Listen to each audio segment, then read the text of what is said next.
سبيل الدموع سبيل مريح تنهدى يا صاحي كي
السلام علیکم ورحمۃ اللہ وبرکاتہ. نحمده ونصلي على رسوله الكريم. اما بعد فاعوذ باللہ من الشیطان الرجیم. بسم اللہ الرحمن الرحیم. رب اشرح لي صدری ويسر لي امری واحلل عقدۃ من لسانی یفقہوا قولی. اللہ نے انسان کو پیدا کیا اور بہترین طریقے سے پیدا کیا. قرآن مجید میں اللہ تعالیٰ فرماتے ہیں لَقَدْ خَلَقْنَا الْإِنسَانَ فِي أَحْسَنِ تَقْوِيمٍ. ہم نے انسان کو بہترین حالت پر پیدا کیا. اگر انسان دیکھے تو باقی تمام جانداروں کے مقابلے میں چرند پرند حیوان کیڑے مکوڑے سمندر کی مخلوق ان سب کے مقابلے میں انسان ایک بہترین مخلوق ہے جسے بہترین شکل و صورت دی گئی ہے. اور صرف بہترین شکل و صورت ہی نہیں دی گئی بلکہ عقل اور سمجھ سے بھی نوازا گیا ہے. اور صرف عقل اور سمجھ ہی نہیں بلکہ اس کے ساتھ ساتھ جذبات کی خوبصورتی بھی دی گئی ہے. اگر دیکھا جائے تو انسان کے جسم میں اس کی سب سے اہم اور قیمتی ترین چیز اس کا دل ہے. انسان کی خوبصورتی صرف اس کی شکل و صورت سے نہیں ہوتی، اس کے دل کی خوبصورتی سے ہوتی کہ اس کا دل کتنا خوبصورت ہے. انسان کی خوشی مال و دولت سے نہیں ہوتی بلکہ اس کی خوشی دل کی خوشی ہوتی ہے. انسان کے لیے اللہ کا قرب اور جنت صرف اس کے بڑے بڑے اعمال سے نہیں بلکہ اس کے دل کے جذبات اور اس کے احساسات اور اس کے اخلاص کے ساتھ ہوتا ہے. کہ انسان اللہ سے اس کے بندوں سے کتنا مخلص ہے، کتنا آنےسٹ ہے، کتنا سچا ہے. کسی بھی کام کو کرنے کے لیے اس کی نیت کیا ہے، اس کی سوچ کیا ہے، اس کا ارادہ کیا ہے. یہ تو اللہ سبحانہ وتعالیٰ کے ساتھ تعلق کا معاملہ ہے. لیکن بندوں کے ساتھ بھی جب انسان کا تعلق ہوتا ہے تو انسانی ریلیشن شپس بھی اسی وقت خوبصورت ہوتے ہیں جب انسان دوسرے کے لیے دل سے اچھا ہوتا ہے. جب دل میں انسانوں کی محبت اور انسانوں کی کیئر اور انسانوں کے لیے ایک مقام اور انسانوں کی قدر و قیمت آتی تو پھر انسان ان کی طرف سے آنے والی زیادتیوں کو بھی برداشت کر لیتا ہے, ان کی طرف سے پہنچنے والی تکلیفوں کو بھی معاف کر دیتا ہے, اور انسان پلٹ کر دوسرے انسانوں کے ساتھ اچھا معاملہ کرتا ہے. جب انسان کا دل بڑا ہوتا ہے تو بڑی بڑی باتیں بہت چھوٹی ہوتی ہیں, لیکن جب انسان کا دل تنگ ہوتا ہے, دل چھوٹا ہوتا ہے, تو چھوٹی سی بات بھی, رائی بھی پہاڑ بن جاتی ہے. آپ دیکھیں کہ سورج کتنا بڑا ہے, لیکن آسمان کی وسعتوں کے مقابلے میں بالکل چھوٹا سا لگتا ہے دور سے. اسی طرح باقی چیزیں بھی, بہت سی چیزیں بذات خود بہت بڑی ہو سکتی, لیکن ایک وسیع تر کائنات کے اندر ان کو دیکھا جائے تو ان کی کچھ حیثیت نہیں. ہماری زمین اس کائنات کے اندر ایک بلو ڈاٹ ہے کہ جس پہ ہم رہتے ہیں, اس سے ہزاروں لاکھوں گنا بڑے ستارے اور سیارے موجود ہیں. تو جب انسان ان سب کے مقابلے میں اپنی حیثیت کو دیکھتا ہے, اپنے آپ کو دیکھتا ہے, تو حقیقت ہے کہ ہم کچھ بھی نہیں. لیکن ایک انسان کا درجہ اللہ کی نگاہ میں بہت بڑا ہے. ہاں بظاہر دیکھنے میں اس کا کوئی اسٹیٹس نہ بھی ہو, اس کا کوئی بہت بڑا مقام نہ بھی ہو, اس کے پاس مال و دولت نہ بھی ہو, کوئی نام اور شہرت نہ بھی ہو, لیکن وہ اللہ پہ قسم ڈال دے تو اللہ تعالیٰ اس کی قسم پوری کر دیتا ہے. اللہ کے بھروسے پہ کسی سے کوئی وعدہ کر لے تو اللہ تعالیٰ اس کے وعدے کو پورا کروا دیتا ہے. جب اللہ کے توکل پر وہ کوئی کام شروع کر دیتا ہے تو اللہ سبحانہ و تعالیٰ اس کے اس کام کو پایہ تکمیل تک پہنچا دیتا ہے. اور یہ اس کی شان ہے, کیونکہ اس بندے نے سچے دل سے اس پر بھروسہ کیا, اس کو تھام لیا, اس کو پکڑ لیا. تو حقیقت یہ ہے کہ ہمارا دل جو ہے ہمارے جسم میں ایک مرکزی کردار رکھتا ہے. حدیث میں آتا ہے, نبی صلی اللہ علیہ وسلم نے فرمایا کہ خبردار, جسم میں ایک ٹکڑا ہے, اگر وہ سدھر جائے تو سارا جسم سدھر جاتا ہے, اور اگر وہ بگڑ جائے تو سارا جسم بگڑ جاتا ہے. سنو, وہ دل ہے. اور پھر آپ نے 3 دفعہ دل کی طرف اشارہ کر کے فرمایا التقویٰ ہاہنا, تقویٰ یہاں ہوتا ہے. یعنی متقی انسان وہ نہیں ہوتا کہ جس کے لباس کے اندر کوئی خاص سٹائل کا لباس ہو تو وہ متقی ہے. اس کا لباس اللہ کے حدود کے تقاضوں کے مطابق کوئی بھی ہو سکتا ہے, قیمتی بھی ہو سکتا ہے, عام سے بھی ہو سکتا ہے, لیکن اس کی اصل قدر و قیمت اس کے دل کے جذبات اور نیت کے ساتھ ہے. 2 لوگوں کے حج میں فرق, عمرے میں فرق کس چیز سے ہوگا؟ کہ دل کی کیفیت کیا تھی, دل کے جذبات کیا تھے. 2 لوگ ایک ہی جیسی نماز پڑھ رہے ہیں, ایک ہی امام کے پیچھے نماز پڑھ رہے ہیں, دونوں کے اجر و ثواب میں فرق ہے. کس بات سے فرق ہے؟ کہ دونوں کے دل کی حالت کیا ہے. لہذا ہم سب کو اپنے دلوں پر نگاہ رکھنی چاہیے اور اس بات کا مسلسل جائزہ لیتے رہنا چاہیے کہ ہمارے دلوں کا حال کیا ہے. کیا وہ سخت ہو گئے ہیں یا پھر وہ نرم ہے؟ کیا ان کے اندر انسانوں کے لیے محبت ہے یا نفرت ہے یا کچھ بھی نہیں ہے؟ ایک حدیث میں آتا ہے ان اللہ لا ينظر الى صورکم ولا الى اموالکم ولكن ينظر الى قلوبکم واعمالکم. اللہ نہ تمہاری صورتیں دیکھتا ہے, شکل نہیں دیکھتا, اور تمہارے مال بھی نہیں دیکھتا. وہ کیا دیکھتا ہے؟ وَلَكِنْ يَنْظُرُ إِلَىٰ قُلُوبِكُمْ وَأَعْمَالِكُمْ, لیکن وہ تمہارے دل دیکھتا ہے اور تمہارے اعمال کو دیکھتا ہے. تو ہم سب کو یہ جائزہ لینے کی ضرورت ہے کہ ہمارے دلوں کا حال کیا ہے.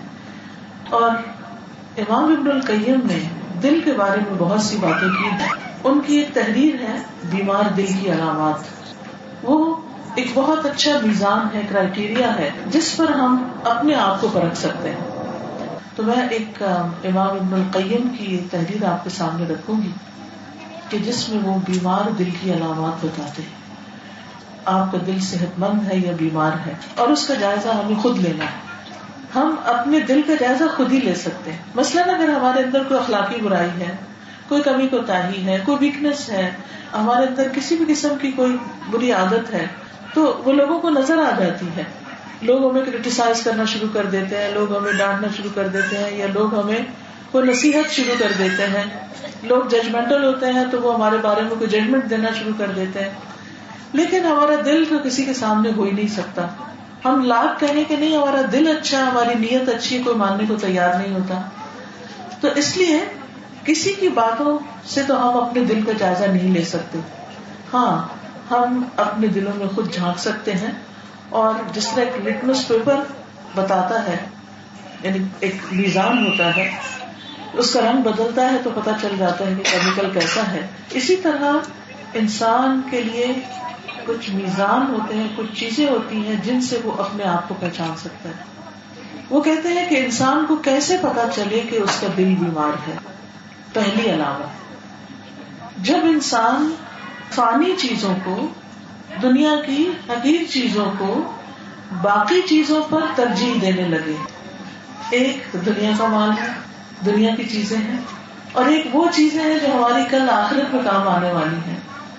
تو وہ کہتے ہیں کہ جب یہ ہاتھ سے جانے والی چیزیں، چاہے روپیہ پیسہ ہو، چاہے ہمارا گھر ہو، گاڑی ہو، کام ہو، جاب ہو، کچھ بھی ہو، جب یہ چیزیں ہمارے نزدیک زیادہ امپورٹنٹ ہو جائیں اور وہ چیزیں جو ہماری کل آخرت میں کام آنے والی ہیں، جیسے نماز ہے، روزہ ہے، صدقہ خیرات ہے، اللہ کی کتاب قرآن کو پڑھنا ہے، ذکر اذکار کرنا ہے، کسی کی خدمت کرنی ہے، کسی کے کام آنا ہے، یہ چیزیں ہمارے نزدیک کوئی اہمیت نہ رکھیں یا کم اہمیت رکھیں یا ان کے لیے ہم وقت نہ نکالیں.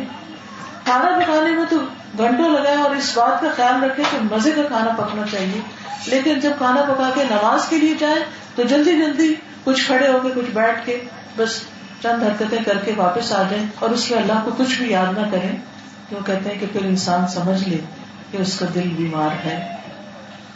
مثلا دنیا کا گھر اچھا لگتا ہے مگر آخرت کا گھر بنانے کی کوئی فکر نہیں. یعنی دنیا کا گھر سجانے اور بنانے کی فکر ہے، اس کے لیے مال بھی لگاتے ہیں، وقت بھی لگاتے ہیں، ہر روز اس کے لیے کچھ نہ کچھ کرتے ہیں، لیکن آخرت کا گھر بنانے کا خیال بھی نہیں آتا.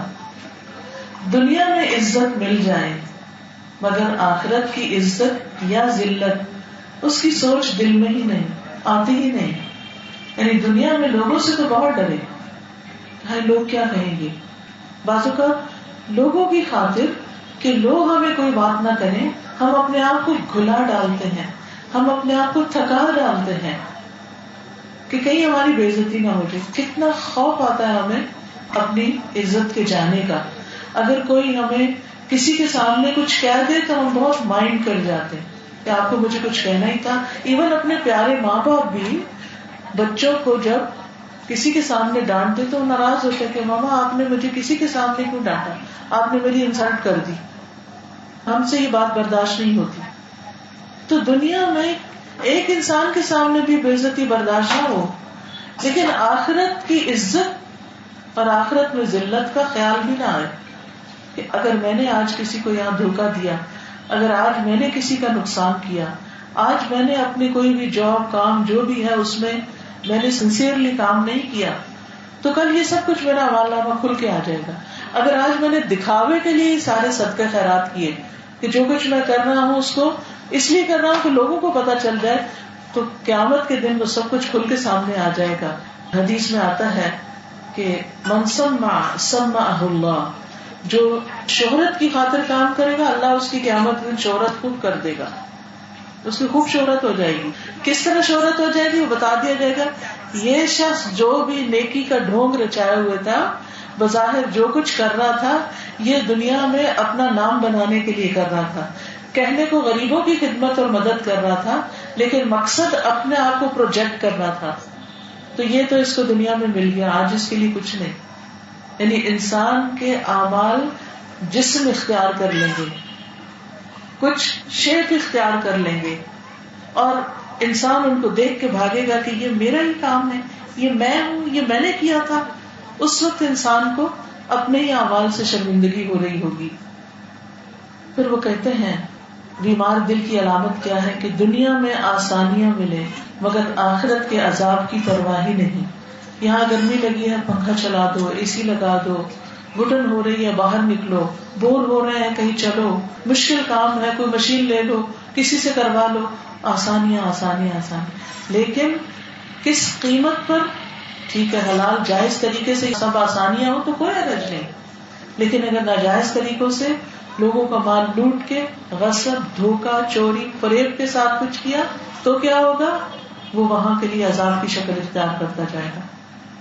تو اس لیے انسان ضرور دیکھے کہ جو وہ کما رہا ہے وہ حلال سے ہے یا حرام سے ہے.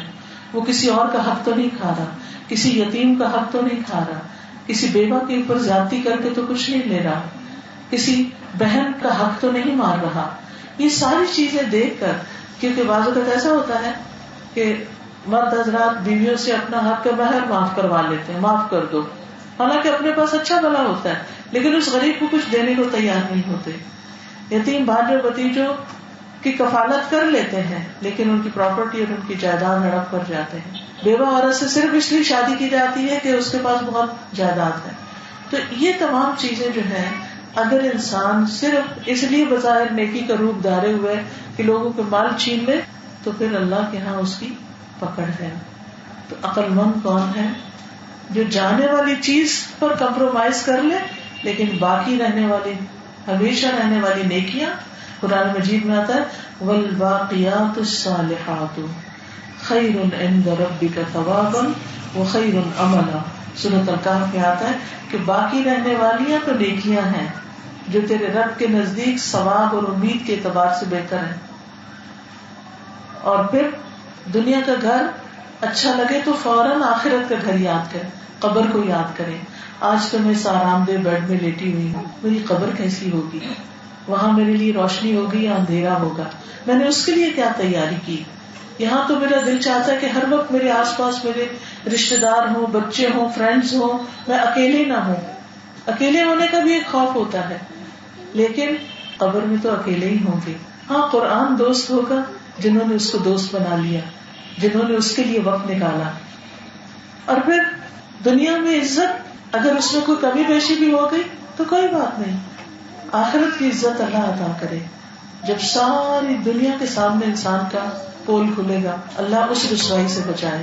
اور دنیا میں اگر کچھ کمی بیشی ہے بھی تو کوئی بات نہیں، کیونکہ دنیا میں کس کو لوگوں نے چھوڑا، اچھا کرنے والوں کو بھی اور برا کرنے والوں کو.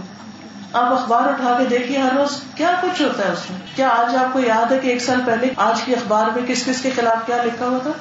ہم ایک دن پڑھتے ہیں اگلے دن بھول جاتے ہیں. اچھا یہ فلاں، یہ ایسا، اس نے یہ لوٹا، اس نے مارا، اس نے قتل کیا، اس نے قلا کیا. بے عزتی کی باتیں نا جو اخباروں میں چھپتی ہیں، جنہوں نے غلط کیا ہوتا ہے ان کے بارے میں جب چھپتا ہے تو ذلت کی بات ہے. لیکن یہ تو دنیا کی ذلت ہے جو بھول جائیں گے لوگ، کسی کو یاد بھی نہیں ہوگا.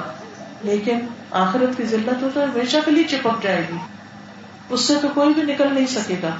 تو اس لیے وہاں کی فکر کی ضرورت ہے. دنیا میں اگر کم بھی ہے حلال کا اور کچھ مشقت بھی ہے تو کوئی بات نہیں، آخرت میں اگر سہولت ہو گئی، آسانی ہو گئی. لیکن یہ یاد رکھیے کہ آخرت میں آسانیاں ان کو ملے گی جو دنیا میں دوسروں کو آسانیاں دیتے ہیں. دوسروں کے لیے زندگی آسان کیجیے، مشکلیں کھڑی نہ کیجیے. کیونکہ عام طور پر کیا ہوتا ہے کہ ہمیں جب پتہ چلتا ہے کہ کسی کو کوئی آسانی ہونے لگی، کسی کی زندگی میں کچھ سہولت ہونے لگی تو ہمیں حسد ہو جاتا ہے. اچھا اس کو یہ ملنے لگا، اس کے لیے آسانی ہو رہی، اس کی راہ میں روڑے اٹکانے لگتے ہیں لوگ. تو ہم سب اپنا اپنا جائزہ لیں کہ میری وجہ سے کوئی تنگ تو نہیں. اور یہ آسانی یہ نہیں صرف گھر کے اندر، گھر کے باہر بھی. کہیں ہم بیٹھے ہوئے ہیں، کہیں ٹریول کر رہے ہیں، کہیں راستے میں کھڑے ہو گئے. اب مثلاً اگر ہم غلط جگہ پارک کر رہے ہیں تو کیا کر رہے ہیں؟ دوسروں کے لیے تنگی کر رہے ہیں. اور اگر ہم تھوڑا سا زیادہ واک کر کے آ جائیں تاکہ کسی کو میری وجہ سے، غلط پارکنگ کی وجہ سے کسی کو تکلیف نہ ہو، تو یہ آسانی دینا ہے. تو قیامت کے دن کی آسانیاں ان کو ملیں گی جو دنیا میں دوسروں کو آسانیاں دیتے ہیں. تو یہ تھی پہلی علامت بیمار دل کی. اب دوسری علامت کی بات کرتے ہیں. ابن القیم لکھتے ہیں جب انسان رونا بند کر دے تو وہ سمجھ لے کہ دل سخت ہو چکا ہے. جب رونا بند کر دے یعنی اس کو رونا نہ آئے، نہ کسی کی موت پہ رونا آئے، نہ کسی کی بیماری پہ رونا آئے، نہ کسی کے درد دکھ پہ کوئی روئے، رونا آتا ہی نہیں. کبھی کبھی انسان کی آنکھیں روتی ہیں اور کبھی کبھی انسان کا دل روتا ہے. دل کا رونا آنکھوں کے رونے پر فضیلت رکھتا ہے. اگر کسی کی آنکھیں نہیں بھی بہ رہی ہیں لیکن دل روتا ہے. دل کا رونا کیا ہے کہ آپ کسی کے بارے میں بھی پڑھتے ہیں کہ کوئی شخص تکلیف میں ہے، کسی کا سنتے ہیں کہ وہ کینسر میں مبتلا ہو گیا ہے، ہاسپٹلائز ہو گیا ہے، تو آپ کے دل میں ایک ہوپ اٹھتی ہے، آپ کا دل ایسے لگتا ہے بلیڈ کرنے لگا ہے. یہ رونا زیادہ افضل ہے بنسبت اس کے کہ لوگوں کے سامنے چند آنسو بہا کے اپنے آپ کو انسان یا مظلوم ثابت کرے یا کسی کے ساتھ ہمدردی کرے. یہ ضروری نہیں کہ آنکھ سے پانی کا نکلنا ہی رونا ہے، بلکہ اللہ کے کئی بندے ایسے بھی ہوتے ہیں کہ ان کے دل رو رہے ہوتے ہیں گویا ان کی آنکھوں سے پانی نہیں نکلتا، مگر ان کا دل سے رونا اللہ کے ہاں قبول ہو جاتا ہے اور ان کی توبہ کے لیے قبولیت کے دروازے کھل جاتے ہیں. تو دل اور آنکھوں میں سے کوئی نہ کوئی چیز روئے ضرور، اور بعض کی تو دونوں چیزیں رو رہی ہوتی ہیں، آنکھیں بھی رو رہی ہوتی ہیں اور دل بھی رو رہا ہوتا ہے. لیکن سوال یہ پیدا ہوتا ہے کہ کس چیز پہ روتا ہے، یعنی دل کس چیز پہ روتا ہے؟ دنیا کے کسی نقصان پہ یا آخرت کا خوف کر کے کہ یا اللہ کیا بنے گا، موت کا وقت یاد کر کے، کسی کی بیماری یاد کر کے، قبر کے حالات یاد کر کے، یا اللہ میں تو کمزور سی انسان ہوں، میں کیسے اس ویرانے میں جا کر اکیلی لے گئی. جب کبھی قبرستان کے پاس سے گزرے تو ضرور سوچیں کہ یہ انسان بھی کبھی ہماری طرح کھیلتا کودتا انسان تھا، دنیا میں سب کچھ کر رہا تھا، آج بلو مٹی تلے چلا گیا جس سے باہر بھی نہیں نکل سکتا. اب دیکھیے تھوڑی دیر کے لیے کوئی لفٹ بند ہو جائے، کہیں گھٹن ہو جائے تو ہمارا دل گھبرا اٹھتا ہے. کہاں یہ کہ انسان معلوم نہیں کب تک، سال ہر سال تک اس اندھیری کوٹری میں رہے گا. ہاں روشنی ہوگی تو نماز کی ہوگی، روشنی ہوگی تو قرآن کی ہوگی، روشنی ہوگی تو صدقہ خیرات کی ہوگی. کوئی چیز سر کی طرف سے آنے لگے گی تو قرآن بچا لے گا، کوئی چیز دائیں طرف سے آنے لگے گی تو نماز بچا لے گی، کوئی چیز بائیں طرف سے آنے لگے گی تو روزہ، کوئی چیز پاؤں کی طرف سے آنے لگے گی تو صدقہ خیرات. اور اس طرح انسان چاروں طرف سے محفوظ ہو جائے گا اور وہاں قبر کے کیڑوں اور بلاؤں سے محفوظ ہو جائے گا. اپنے لیے تو سبھی روتے ہیں، اصل رونا یہ ہے کہ انسان کسی کے دکھ درد پر روئے. اور وہ رونا صرف یہ رونا نہیں ہوتا کہ انسان کی آنکھوں سے کچھ پانی بہہ جائے. وہ رونا کیا ہے؟ وہ رونا یہ ہے کہ انسان کسی کے لیے کچھ کرے. جب آپ کو رونا آئے، کسی کے بارے میں سنیں کہ وہ بیمار ہے، آپ نہیں جا سکتے اس کے پاس، نہیں اس کی عیادت کر سکتے، تو دل کی گہرائی سے دعا کر دیں اس کے لیے. یہ آپ کا رونا ہے دوسرے کے لیے. وہ دیکھ نہیں رہا، اس کو بتانے کی بھی ضرورت نہیں کہ میں تمہارے لیے روئی تھی، کیونکہ اللہ نے ہمارے آنسو دیکھ لیے، اللہ نے ہمارا کنسرن دیکھ لیا. بعض اوقات ہم صرف دوسروں کو سیٹسفائی کرنے کے لیے بتاتے رہتے ہیں کہ مجھے بڑی پریشانی ہوئی جب تمہارا یہ سنا، ایسا ہوا ویسا ہوا، کچھ باتیں سچ کچھ بنا لی. نہیں، بنانے کی ضرورت نہیں ہے. جو کچھ کریں اللہ کے لیے کریں، پھر آپ اس کی تاثیر دیکھیں، پھر آپ اس کی برکت دیکھیں، پھر آپ اس کا نتیجہ دیکھیں. لوگوں کے دلوں میں اللہ خود ہی محبت ڈال دے گا. ہم یہ محبتیں خرید نہیں سکتے، ہم کسی سے چھین نہیں سکتے، یہ اللہ دلوں میں ڈالتا ہے. اور یہ کب ہوتا ہے؟ جب آپ ہر کام اللہ کے لیے کرنا شروع کر دیتے ہیں. پھر تیسری علامت، مخلوق سے ملنے کی تمنا تو ہو، لوگوں سے ملاقات کا شوق تو ہو، لیکن اللہ سے ملنا یاد نہ رہے. اللہ سبحانہ وتعالیٰ سے ملنا یاد نہ رہے. کتنی بڑی بات ہے. ہم اپنے بچوں سے اداس ہوتے ہیں، قدرتی بات ہے، بچوں سے ہمیں محبت ہوتی، منع نہیں ہے اداس ہونا، لیکن صرف ایک کرائٹیریا دے رہی ہوں کہ جب بچوں کے لیے دل روئے تو فوراً اللہ کی طرف توجہ کریں کہ اللہ تجھ سے ملاقات کا تو میں نے کبھی سوچا ہی نہیں. ہمارا دل چاہتا ہے بچے ہم سے ملیں، ہمارے دوست ہم سے ملیں، ہمارے رشتے دار ہم سے ملیں، ہمارے پیارے ہم سے ملیں، لیکن اللہ سے ملنا سوچ میں بھی نہیں آتا. ہاں قرآن مجید کی سورت ہے، سورت انشقاق، اس میں آتا ہے یا ایھا الانسان انک کادح الی ربک کدحا فملاقیہ. کہ اے انسان تو کشاں کشاں اپنے رب کی طرف جا رہا ہے، پھر اس سے ملاقات کرنے والا ہے. اللہ کے سامنے جا کے ہم سب کو کھڑے ہونا ہے، اور اس وقت ہمارے پاس پیش کرنے کو کچھ نہیں ہوگا سوائے اس کے کہ ہم کہیں کہ اللہ یہ دل تیرے لیے تھا، یہ تیری یاد میں روتا تھا، تجھے یاد کرتا تھا، تیری خاطر سب کچھ کرتا تھا، اس میں تجھ پر ایمان تھا، تیری محبت تھی، تیرا تقویٰ تھا، تیرا توکل تھا، تجھ سے رغبت تھی اور تجھ سے ہی ڈرتا تھا. تو اب دیکھیے کہ اپنے اپنے دلوں کا جائزہ لیں، اس وقت ہی لے لیں، بعد میں تو شاید بھول بھی جائیں. اس وقت اپنے دل میں ہم دیکھیں کہ ہمارے دل میں اللہ سے ملنے کا کتنا شوق ہے. آپ سوچیں کیا اس وقت آپ کے دل میں کسی کو ملنے کا شوق ہے؟ اس سے کمپیئر کریں. آپ کسی سے اداس ہیں، آپ کسی سے ملنا چاہتے ہیں، آپ کو اسے دیکھنے کا شوق ہے، آپ کو اس سے ملنے کا شوق ہے، اس سے کمپیئر کریں. کیا اتنا ہی اللہ سے ملنے کا شوق ہے؟ اللہ سے ملاقات کی محبت ہے؟ یاد رکھیں جب ہمیں کسی سے ملنا ہوتا ہے تو پھر ہم کیا کرتے ہیں بتائیے؟ تیاری کرتے ہیں. کیا تیاری کرتے ہیں؟ کیا تیاری؟ اچھے کپڑے پہنتے ہیں, میک اپ کرتے ہیں, اگر کسی کو آنا ہو تو گھر سجاتے ہیں. یہ محفل جیسے سجائی گئی, کتنا انہوں نے اس کے پیچھے اہتمام کیا آپ سب کی خاطر. تو یہ محبت کی علامت ہے نا. تو یہ محبتیں ہوتی ہیں جس کی وجہ سے ہم جس سے ملنا چاہتے ہیں اس کے لیے تیاری بھی کرتے ہیں. اللہ سے ملاقات کی تیاری کتنی. انسانوں کی ملاقات تو بعض اوقات نہیں بھی ہو پاتی, لیکن اللہ سے ملاقات تو یقینی ہے. کیا تیاری ہے, کیا پیش کریں گے, کیا حاضر کریں گے کہ اللہ یہ ایک عمل تھا جو میں نے چھپا کے تیرے لیے کیا. جو بہت پیارے ہوتے ہیں نا تو ان کو کہتے ہیں یہ چیز میں نے آپ کے لیے چھپا کے رکھی ہوئی تھی کہ کوئی دیکھ نہ لے اور کوئی مجھ سے مانگ نہ لے, کسی اور کے پاس نہ جائے, آپ ہی کو دینی تھی, آپ کے لیے رکھی ہوئی تھی. یہ کیا ہے؟ محبت ہے نا.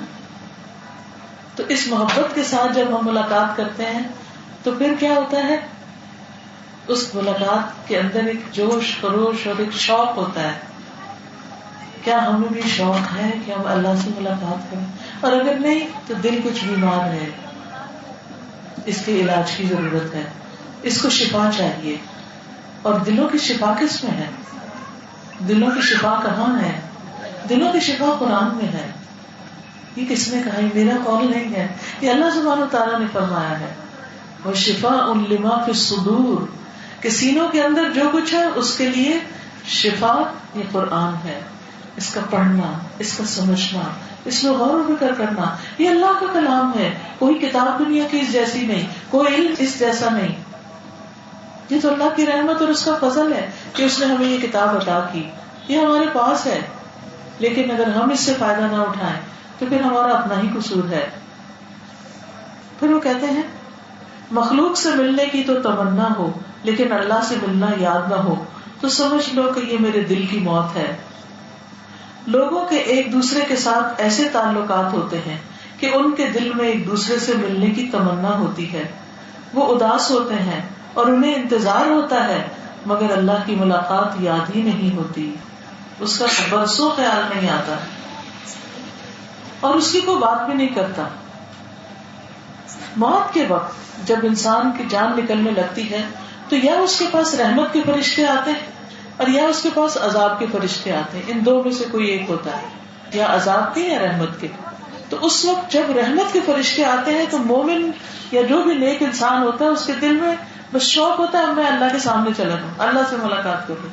تو اللہ تعالیٰ بھی اس سے ملاقات کرنا چاہتے ہیں. حدیث میں آتا ہے کہ من احب لقاءہ, جو اس سے ملاقات سے محبت کرتا ہے, احب اللہ لقاءہ, اللہ بھی اس سے ملاقات کا شوق رکھتا ہے کہ میں بھی اس بندے سے ملوں.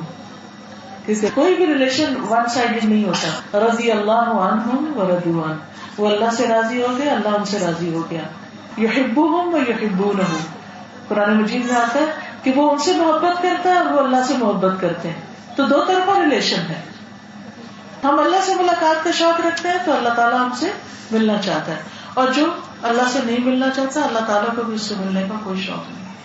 چوتھی علامت یہ ہے کہ جب انسان کا نفس رب العزت کی یاد سے گھبرائے اور مخلوق کے ساتھ بیٹھنے سے خوش ہو تو وہ بھی دل کی موت کی پہچان ہے. یعنی جہاں اللہ کی بات ہو وہاں اس کا دل نہ لگے, وہاں جانا نہ چاہے, اور جہاں لوگوں کی باتیں ہوں, اپنے دوستوں کے ساتھ بیٹھنا ہو تو وہاں دل لگے. نماز کا وقت ہو, نماز بھی اللہ سے ملاقات کا وقت ہے نا, دنیا میں اللہ کی ملاقات ہے نماز.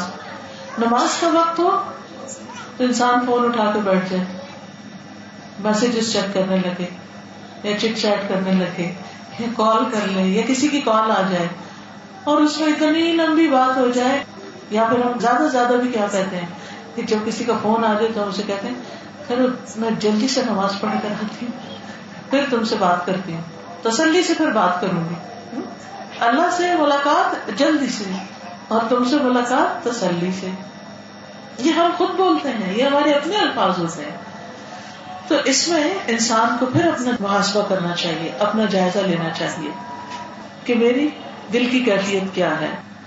پھر اسی طرح اللہ کی یاد سے گھبرانے کا مطلب کیا ہے کہ جب انسان ذکر کرنے سے، تسبیح کرنے سے گھبرائے، بور ہو رہا ہوں، تسبیح کرنے کو دل نہیں چاہ رہا، مصلی پہ بیٹھنا بور محسوس ہو.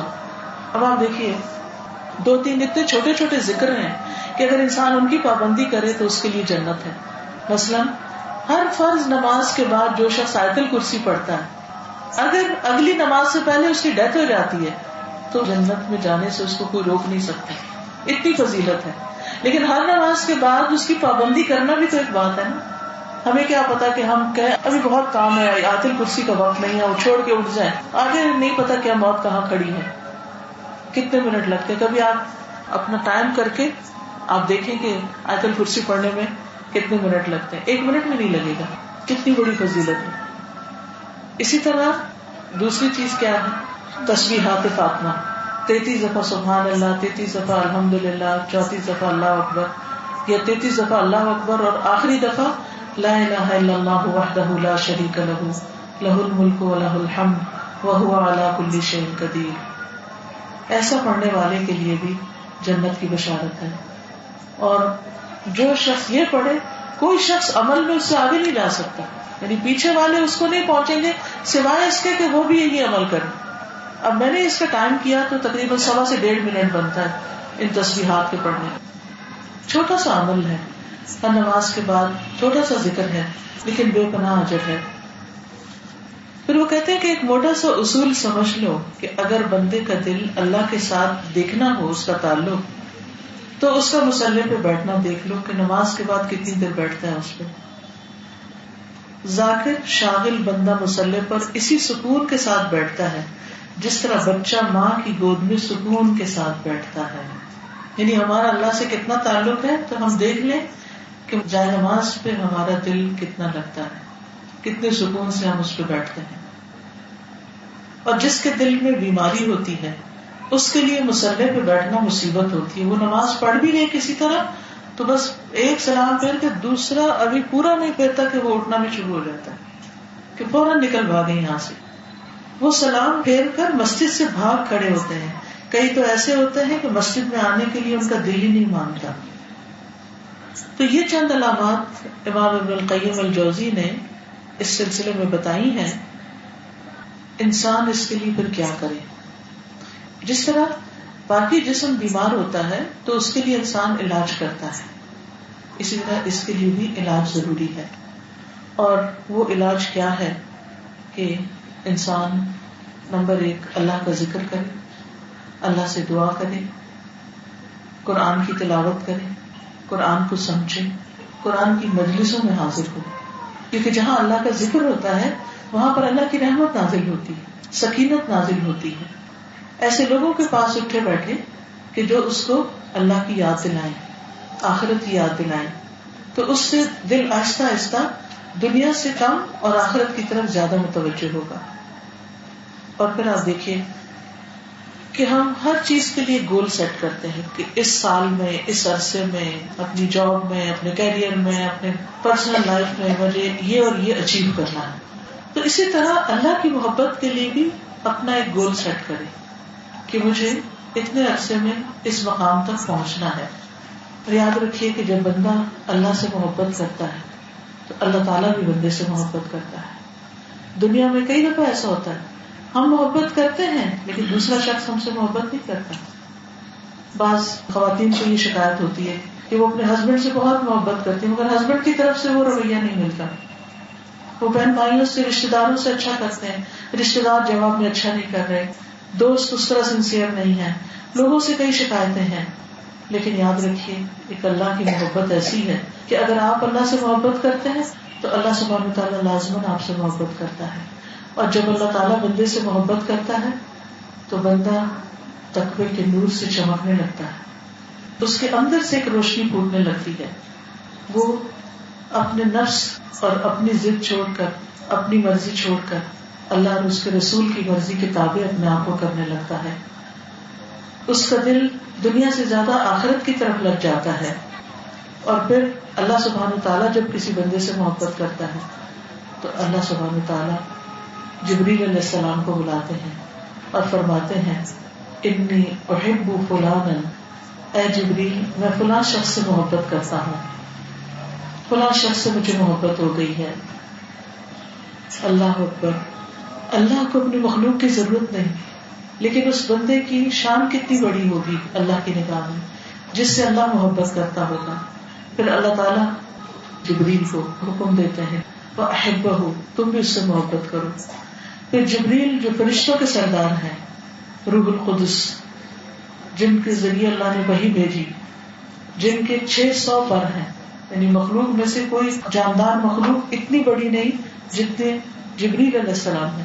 نبی صلی اللہ علیہ وسلم نے جب ان کو دیکھا تھا، جب پہلی وحی نازل ہوئی تھی، تو آسمان کا افق چھپ گیا تھا ان کی وجہ سے.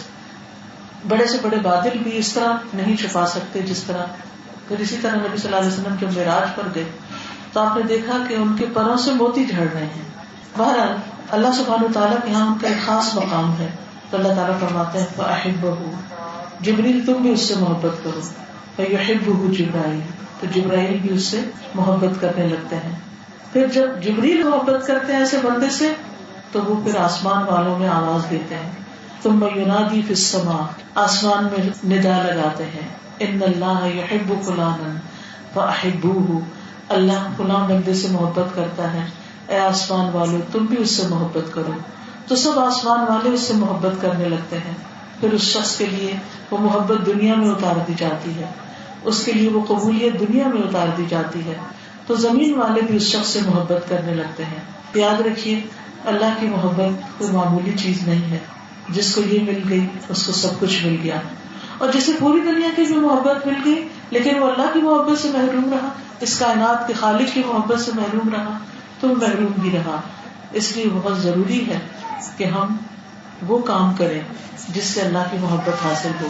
جیسے قرآن مجید میں آتا ہے وَيُطْعِمُونَ الطَّعَامَ عَلَىٰ حُبِّهِ مِسْكِينًا وَيَتِيمًا وَأَسِيرًا، کہ وہ اللہ کی محبت میں کھلاتے ہیں یتیم کو، مسکین کو، قیدیوں کو، یعنی ان کی کیئر کرتے ہیں. تو جو اللہ سے محبت کرتا ہے وہ لازماً اللہ کی مخلوق سے بھی محبت کرتا ہے. یہ کیسے ہو سکتا ہے؟ مثلاً آپ کو اگر اپنی ماں پیاری ہو تو پھر آپ اپنی ماں کے جتنے بھی بچے ہیں، بہن بھائی، رشتے دار، خالہ ماموں چچا، ان سے بھی محبت کرتے ہیں کیونکہ آپ کو اپنی والدہ سے محبت ہے. اور اگر والدہ دنیا سے بھی چلی جائے تو بھی ان رشتوں کی محبت نہیں ہوتی. آپ جاتے ہیں کہ نہیں مجھے اپنی خالہ سے ملنا ہے، میری ماں کو ان سے بہت محبت ہے. حتیٰ کہ رشتے دار نہیں، والدین کے دوستوں سے بھی. ایک شخص آیا، اس نے کہا ابن عباس سے کہ مجھ سے ایک بڑا گناہ ہو گیا ہے، میں کیا کروں؟ تو انہوں نے کہا کیا تمہاری ماں زندہ ہے؟ انہوں نے کہا کہ نہیں میری ماں زندہ نہیں. کہا کیا تمہاری خالہ زندہ ہے؟ اس نے کہا کہ ہاں خالہ زندہ ہے. کہا جاؤ اس کی خدمت کرو، اس کے ساتھ اچھا سلوک کرو، یہ تمہارے گناہ کا کفارہ ہے. کیونکہ اللہ کے بعد والدین، اور والدین میں سے بھی ماں جو ہے اللہ نے بہت بڑا اس کا مقام رکھا ہے.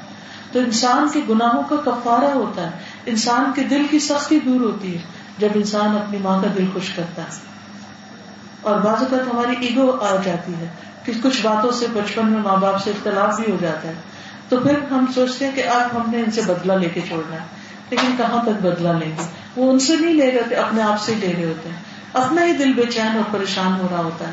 اس لیے بہت ضروری ہے کہ ہم اپنی زندگی میں اپنے ماں باپ کو خوش کرتے ہیں. اور اگر ماں باپ زندہ نہیں ہے تو ان کے رشتے داروں کے ساتھ تعلق اچھا رکھیں. اگر وہ بھی زندہ نہیں تو ان کے دوستوں کے ساتھ. حضرت عبداللہ بن عمر کہیں جا رہے تھے تو راستے میں ایک بدو شخص ملا جو ایک دیہاتی سا تھا. عبداللہ بن عمر کے پاس ایک گدھا تھا اور انہوں نے ایک عوامہ باندھا ہوا تھا، اور تو اس شخص کو وہ سب کچھ دے دیا. تو جو ان کا غلام تھا وہ کہنے لگا یہ کون اجنبی سا شخص تھا جس کے ساتھ آپ نے اتنی مہربانی کر دی، اب ہم کیا کریں گے؟ یعنی اپنی قیمتی چیزیں جو تھی اور ضرورت کی چیزیں وہ بھی آپ نے اس کو دے دی. میں نے کہا کہ یہ عمر رضی اللہ عنہ کا دوست تھا، عمر اس کا بڑا خیال کرتے تھے. تو صرف اپنے باپ کی محبت کی وجہ سے اس شخص کو بہترین تحفہ دے دیا. یہ چیزیں انسان کے دلوں کے اندر نرمی پیدا کرتی ہیں. انسانوں کی محبت، انسانوں کی کیئر، اور انسانوں میں سے جو قریب ترین ہیں جن کے ساتھ احسان کا اللہ نے حکم دیا ہے، ان کاموں کے کرنے سے انسان کا دل نرم ہوتا ہے. اور جب دل نرم ہوتا ہے تو پھر انسان خود بخود نیکی کے کاموں کی طرف رجحان کرنے لگتا ہے. اور پھر اچھے اچھے کام کرنے لگتا ہے. اور پھر اچھے کاموں میں وہ کام جو اللہ کو پسند ہے، وہ لوگ جو اللہ کو پسند ہیں، ان کے ٹریٹس کیا ہوتے ہیں، ان کے اخلاق کیا ہوتے ہیں، ان کی عادتیں کیا ہوتی ہیں. احادیث سے ہمیں پتہ چلتا ہے. نبی صلی اللہ علیہ وسلم نے فرمایا تم میں سے بہترین وہ ہے جن کا اخلاق اچھا ہو، تم میں سے بہترین وہ ہے جو قرض کی ادائیگی میں اچھے ہیں، اپنی ذمہ داریوں کو پورا کرنے میں اچھے ہیں. تم میں سے بہترین وہ ہیں جن سے خیر کی امید ہو اور جن سے شر کا خوف نہ ہو. کہ آپ ان سے ملے تو آپ کو یہ ہو کہ ان سے ملنے کی ایک محبت ہو کہ ملیں گے تو کوئی اچھی بات سنیں گے، یہ اچھی بات کرے گا. اور کچھ لوگوں کے ساتھ یہ ڈر ہوتا ہے کہ اس سے ملیں گے تو پتہ نہیں کیا شامت آئی، پتہ نہیں کیا سننا پڑے گا، پتہ نہیں کون سا طنز. اور یعنی کہ انسان پہلے سے ہی تھوڑا گھبرا رہا ہوتا ہے کہ پتہ نہیں یہ کیا معاملہ کریں گے میرے ساتھ. پھر فرمایا تم میں سے بہترین وہ ہے جو اپنے گھر والوں کے لیے اچھا. کیونکہ ہمارے ہاں عموماً اچھائی کا معیار کیا، خوش اخلاقی ساری باہر والوں کے لیے ہوتی، دوستوں کے لیے، ملنے والوں کے لیے، اوروں کے لیے. لیکن جب گھر آتے ہیں تو ہمارا موڈ آف ہو جاتا ہے. گھر آتے ہیں تو بچے ان سے ڈرنے لگتے ہیں، یا پیرنٹس جو ہیں عام طور پر یہ سارا کچھ باہر کر کے آ جاتے ہیں، اور گھر والوں کے لیے نہ ٹائم ہے، نہ محبت ہے، نہ کیئر ہے، نہ کنسرن ہے. تو یہ ایٹیٹیوڈ پسندیدہ نہیں ہے، یہ طریقہ درست نہیں ہے. نبی صلی اللہ علیہ وسلم نے فرمایا کہ تم میں سے سب سے اچھا وہ ہے جو اپنے گھر والوں کے لیے اچھا ہے. پھر فرمایا تم میں سب سے بہترین وہ ہے جو لوگوں کو کھانا کھلاتا ہے اور سلام کو عام کرتا ہے، سلام پھیلاتا ہے. تم میں سے بہترین وہ ہے جو لوگوں کے لیے نرمی اختیار کرتا ہے، یعنی نرم معاملہ کرتا ہے. اور نرمی کرنے والے اللہ کے بھی قریب ہیں، جنت کے بھی قریب ہیں، لوگوں کے دلوں کے بھی قریب ہیں. سختی جو ہے وہ دلوں میں نفرت لاتی ہے، دوریاں پیدا کر دیتی ہے. چاہے کوئی دشمن بھی ہو تو آپ نرمی سے اس کا بھی دل جیت سکتے ہیں. پھر فرمایا تم میں سے بہترین وہ ہے جس کو لمبی عمر ملی اور اس نے نیک اعمال کیے. ایک اور جگہ پر فرمایا تم میں سے بہترین وہ ہے جو لوگوں کو اچھائی میں زیادہ نفع پہنچانے والا ہے، یعنی ان کے ساتھ اچھا کرنے والا ہے، ان کو فائدہ دینے والا ہے. آپ دیکھیں کہ زندگی میں کچھ لوگ ایسے ہوتے ہیں کہ ان سے جب آپ کی ملاقات ہو کچھ نہ کچھ آپ کو ان سے خیر فیض کسی نہ کسی طرح، اور کچھ نہیں تو ایک اسمائل ہی آپ کو مل جائے، اور کچھ نہیں تو ایک سلام. یعنی وہ آپ کو اگنور نہیں کریں گے، وہ آپ سے دور نہیں بھاگیں گے، آپ جیسے بھی ہیں اسی طرح آپ کو ایکسپٹ کریں گے. کچھ لوگ تو ہوتے ہیں نا بہت پک اینڈ چوز کرتے ہیں، جو اپنی پسند کے لوگ ان سے تو گلے بھی ملیں گے اور ان پہ تو نشاور بھی جائیں گے، اور جو جان پہچان نہیں اس کو سلام تک نہیں کریں گے. نہیں، ایک اچھا انسان وہ ہوتا ہے جو اس کو بھی سلام کرتا ہے جس کو وہ جانتا ہے، اور اس کو بھی کرتا ہے جس کو وہ جانتا نہیں ہے. یہ سب باتیں پتہ ہے ہم سب کو. پھر ریمائنڈر کا فائدہ یہ ہوتا ہے کہ انسان پھر ایکٹیولی کرنے لگتا ہے، ورنہ روٹین بن جاتی ہے، عادت بن جاتی تو اس میں وہ خوشبو اور وہ خوبصورتی نہیں رہتی. پھر اسی طرح فرمایا کہ تم میں سے اللہ کے نزدیک بہترین ساتھی اور دوست وہ ہے جو اپنے ساتھی اور دوست کے لیے اچھا ہو. بہترین دوست کی پہچان بتا دی گئی. اور اللہ کے نزدیک بہترین پڑوسی وہ ہے جو اپنے پڑوسی کے لیے اچھا ہو. تم میں سے بہترین لوگ وہ ہیں جن کے دل گناہوں، حسد، کینہ، نفرتوں، بغض، نفرت سے پاک ہوں، زبان کے سچے ہوں. یہ ہیں بہترین لوگ. اللہ تعالیٰ میرا اور آپ کا شمار بہترین لوگوں میں کرے کہ جن سے وہ محبت کرتا ہے اور وہ اس سے محبت کرتے ہیں، جن کے دل خوش ہیں، جن کے دل اللہ کی محبت سے بھرے ہوئے ہیں، جن کے دلوں کے اندر ایک زندگی ہے، ایک تازگی ہے، ایک روح ہے. اللہ ہم سب کے دل زندہ کرتے ہیں. اور اقبال نے بھی کہا تھا نا، دل مردہ دل نہیں ہے اسے زندہ کر دوبارہ، کہ یہی ہے امتوں کے مرض کہن کا چارہ. کہ جب امتوں میں زوال آ جاتا ہے، جب گھرانوں میں زوال آ جاتا ہے، تو اس زوال کو دور کرنے کے لیے، اس کو اپلفٹ کرنے کے لیے دلوں کو زندہ کرنے کی ضرورت ہوتی ہے، دلوں کو جگانے کی ضرورت ہوتی ہے، ضمیر کو جگانے کی ضرورت ہوتی ہے. لیکن عام طور پر ہم لوگوں کی ایگو کو جگا دیتے ہیں، ان کے ساتھ سختی کا معاملہ کر کے، بے رخی اور بدتمیزی کا معاملہ کر کے ایگو جگا دیتے. اور جب ایگو ہرٹ ہوتی ہے کسی کی تو پھر اس سے خیر کی توقع نہیں ہوتی. تو اس لیے اگر ہو سکے تو ہم یک طرفہ بڑائی شروع کر دیں. ہم یہ نہ سوچیں یہ میرے ساتھ ایسا کرتا ہے اس لیے میں یہ نہیں کر سکتی. وہ جو بھی کرے اس کا اخلاق اس کے ساتھ. ہماری ذمہ داری تو ہمارے لیے کہ ہم نے اچھا بننا ہے. ہم ٹھیک ہے اپنے بہن بھائیوں، دوستوں، ساتھیوں، فیلوز سب کا خیال رکھیں، لیکن پوچھو تو ہم سے ہمارے بارے میں جائے گا کہ ہم کیسی زندگی بسر کر کے آئے. تو اللہ تعالیٰ سے دعا ہے کہ اللہ تعالیٰ ہمیں اچھے اچھے کاموں کی توفیق عطا فرمائے. اور میں چاہوں گی کہ اگر آپ کچھ کمنٹ کرنا چاہیں، کوئی سوال کرنا چاہیں، کوئی بات کرنا چاہیں، کچھ ایڈ کرنا چاہیں تو موسٹ ویلکم. یہ لوگوں کا تجربہ ہے، کسی قرآن کی آیت یا حدیث میں تو نہیں آیا، لیکن تجربہ یہی بتاتا ہے کہ جب انسان اس کو طلب کرتا ہے تو پھر ہی اس کو ملتا ہے. قرآن میں یہ ضرور آتا ہے کہ ان اللہ لا یہدی القوم الفاسقین، اللہ فاسق لوگوں کو ہدایت نہیں دیتا، ظالموں کو ہدایت نہیں دیتا. اور والذین جاہدوا فینا لنہدینہم سبلنا، جو ہمارے راستے میں کوشش کریں گے ان کو ہم ضرور اپنا راستہ دکھائیں گے. تو کوشش شرط ہے، اور اسی سے لوگوں نے پھر ڈیڈیوس کیا ہے کہ یہ پھر کوشش اور محنت اور مانگنے اور طلب کرنے سے ملے گی. جی نیت کے ساتھ ہے نا، جس جذبے اور شوق، اور وہ اللہ دل میں ڈال دیتا ہے نا، پھر اس طرف کھچ پڑنے لگتی ہے کہ چلو ادھر. اور حقیقت ہے کہ قرآن کو جب انسان سمجھ کے پڑھتا ہے، اس میں غور و فکر کرتا ہے، تو انسان کو اللہ کی محبت بھی ملتی ہے اور پھر بندوں کی محبت بھی ملتی ہے، اور پھر اپنے فرائض ادا کرنے کو دل چاہتا ہے. پھر محبت مزید بڑھتی ہے تو نوافل پڑھنے کو بھی دل چاہنے لگتا ہے، اور نوافل کے ذریعے اللہ تعالیٰ کے بندہ اتنا قریب ہو جاتا ہے. وہ حدیث قدسی میں آتا ہے کہ پھر میں بندے کا ہاتھ بن جاتا ہوں جس سے وہ پکڑتا ہے، اس کا پاؤں بن جاتا ہوں جس سے وہ چلتا ہے. یعنی اس کو اتنی اللہ کی تائید اور توفیق نصیب ہوتی ہے کہ اس کو اچھے اچھے کاموں کی توفیق ملنے لگتی ہے، وہ اللہ کی طرف قدم اٹھانے لگتا ہے. اور پھر یہ کہ اپنی خواہشات پیچھے چلی جاتی. جیسے آپ دیکھیں نا، جب بچہ پیدا ہوتا ہے تو ماں اپنی خواہشات، اپنا کھانا پینا بھول کے پہلے اس کو ہر کام کر کے، تو محبت کی وجہ سے ہوتا ہے نا. تو اللہ سے بھی جب محبت ہوتی ہے تو ایسے ہی ہو جاتا ہے انسان کہ باقی چیزیں پیچھے چلی جاتی ہیں، پھر اپنا تن من بھول جاتا ہے، پھر انسان وہ کرتا ہے جو اللہ کو پسند ہوتا ہے. پھر انسان کی زبان اور دل اور اعضاء سارے کے سارے اللہ کی اطاعت کی طرف لگ جاتے ہیں، اللہ کی نعمتیں نظر آنے لگتی ہیں. اب دیکھیں وہی آنکھیں ہوتی ہیں، لیکن جب اللہ کی محبت یا اللہ سے تعلق نہیں ہوتا تو یہ چیزیں اس طرح نظر بھی نہیں آتی. پھر انسان کچھ کھا بھی رہتا ہے تو حیران ہونے لگتا ہے کہ اچھا یہ رب نے بنایا. چھوٹی چھوٹی چیزوں میں اس کو رب نظر آتا ہے. تو یہ اسی وقت ہوتا ہے کہ جب اللہ اور بندے کے درمیان سے پردے ہٹ جائیں، اور یہ ہمارے گناہوں کے پردے ہوتے ہیں.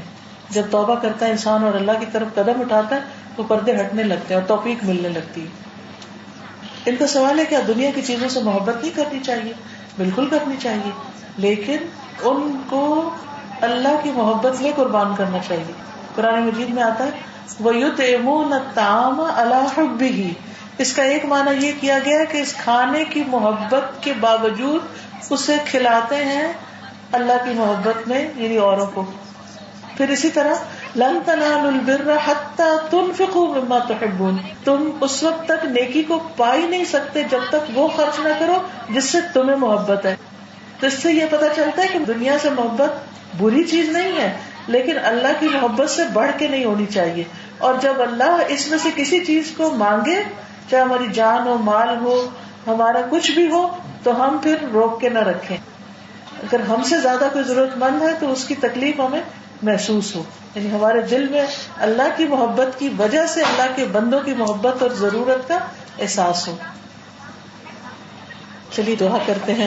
سبحان اللہ والحمد للہ ولا الہ الا اللہ واللہ اکبر ولا حول ولا قوة الا باللہ العلی العظیم. اللهم صل علی محمد وعلى آل محمد كما صليت على إبراهيم وعلى آل إبراهيم إنك حميد مجيد. اللهم بارك على محمد وعلى آل محمد كما باركت على إبراهيم وعلى آل إبراهيم إنك حميد مجيد. ربنا آتنا في الدنيا حسنة وفي الآخرة حسنة وقنا عذاب النار. ربنا لا تزغ قلوبنا بعد إذ هديتنا وهب لنا من لدنك رحمة إنك أنت الوهاب. ربنا هب لنا من أزواجنا وذرياتنا قرة أعين واجعلنا للمتقين إماما. يا حي يا قيوم برحمتك نستغيث. اللهم إنا نسألك الهدى والتقى والعفاف والغنى. اللهم لا مانع لما أعطيت ولا معطي لما منعت ولا ينفع ذا الجد منك الجد. اللهم اكفنا بحلالك عن حرامك واغننا بفضلك عمن سواك. لا اله الا انت سبحانك سبحانك انی كنت من الظالمین. لا حول ولا قوة الا بالله العلی العظیم. لا الہ الا اللہ وحدہ لا شریک لہ لہ الملک ولہ الحمد وهو على كل شيء قدیر. یا رب العالمین تو ہم سب پر اپنی رحمت نازل فرما. اللہ اس جگہ پر اس گھر پر بھی اپنی رحمت نازل فرما. یا اللہ ہم میں سے جو بیمار ہیں انہیں صحت عطا فرما. یا اللہ جن کے دل پریشان ہیں ان کی پریشانیاں دور فرما. یا اللہ تو ہمارے دلوں کو دھو دے, ہمارے دلوں کو نرم کر دے, ہمارے دلوں کو ایمان سے بھر دے, ہمارے دلوں کو تقوی سے بھر دے, ہمارے دلوں میں اپنی محبت بھر دے. یا رب العالمین تو ہمارے دلوں کو نرم کر دے. اللہ ہمارے اندر نرمی پیدا کر دے. اللہ ہمیں دوسروں کا احساس دے دے, اپنے بندوں کی خدمت کی توفیق دے دے. اللہ ہمیں اچھی عبادت کی توفیق دے دے. اللہ ہم سے ہر طرح کا شر اور تکلیف دور کر دے. یا اللہ جو بیمار ہیں انہیں صحت عطا فرما, جو دکھی ہیں ان کے دکھ دور فرما. یا اللہ جو فوت ہو چکے ہیں ان کی بخشش فرما. یا اللہ ہم سب کے والدین کو بخش دے, اللہ ان پر رحمت فرما. رب ارحمہما کما ربیانی صغیرا.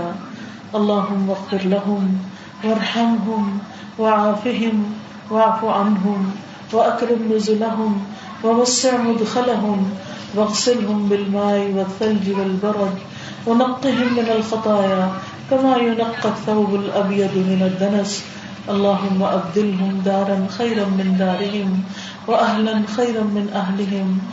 اللہم ادخلہم الجنۃ واعذہم من عذاب القبر ومن عذاب النار برحمتک یا ارحم الراحمین. یا اللہ تمہیں ہر تکلیف, ہر مصیبت, ہر پریشانی سے نجات عطا فرما.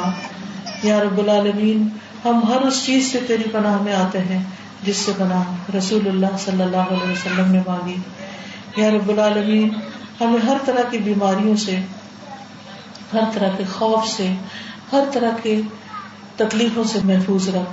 اللہ ہمیں جہنم کے عذاب سے بچانا, قبر کے عذاب سے بچانا, برے خاتمے سے بچانا, قرض سے بچانا, برے دوستوں سے بچانا, بے بسی سے بچانا, بزدلی سے بچانا, کنجوسی اور بخل سے بچانا, غم اور دکھ اور تکلیف سے محفوظ رکھنا. یا اللہ ہمیں مال کے شر سے, فقر کے شر سے بچانا. یا اللہ زیادہ بڑھاپے سے محفوظ رکھنا. یا اللہ قبر کی آزمائش سے بچانا. یا رب العالمین تمہیں شیطان مردود سے محفوظ رکھنا. یا اللہ محتاجی کی آزمائش سے محفوظ رکھنا, اللہ کسی کا محتاج نہ کرنا.